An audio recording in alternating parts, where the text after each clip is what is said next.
తాను ఏ స్థాయిలో ఉన్న ములుగు నియోజకవర్గానికి ఆడబిడ్డనేనని మంత్రి సీతక్క తెలిపారు. మంత్రిగా ప్రమాణ స్వీకారం తర్వాత తొలిసారి నియోజకవర్గానికి వచ్చిన సీతక్కకు కాంగ్రెస్ నేతలు కార్యకర్తలు ఘన స్వాగతం పలికారు. ములుగులోని మహమ్మద్ గౌస్ పల్లి దగ్గర నుంచి గట్టమ్మ దేవాలయం వరకు సీతక్క ర్యాలీ నిర్వహించారు. ఆ తర్వాత ఆలయంలో ప్రత్యేక పూజలు చేశారు. ములుగు ప్రజలకు సేవకురాలిగా ఉంటానని తెలిపారు. తాము ఇచ్చిన అన్ని హామీలను నెరవేరుస్తామని తెలిపారు.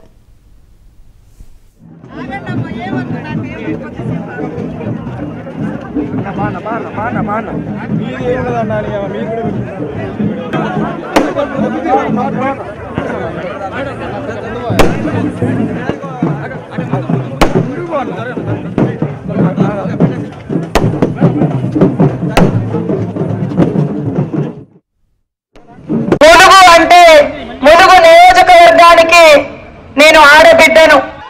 ఎక్కడున్నా నా మనసు నా యొక్క పని కూడా ములుగు నుంచే రాష్ట్రానికి సేవలు అందిస్తానని కూడా ఒక సేవకురాలిగానే ఉంటానని రాష్ట్ర ప్రజలకు కూడా తెలియజేస్తా ఉన్నాను. 20 సంవత్సరాలు ప్రజా జీవితంలో గతంలో కూడా ప్రజా ఉద్యమాలలో ఉన్న గత 20 సంవత్సరాలుగా రాజకీయ జీవితంలో ఉన్నా కూడా నేను ఎప్పుడు కూడా ప్రజల్ని విస్మరించిపోలే, కార్యకర్తలకు దూరంగా ఉండలే, ప్రజలకు దూరంగా ఉండలే.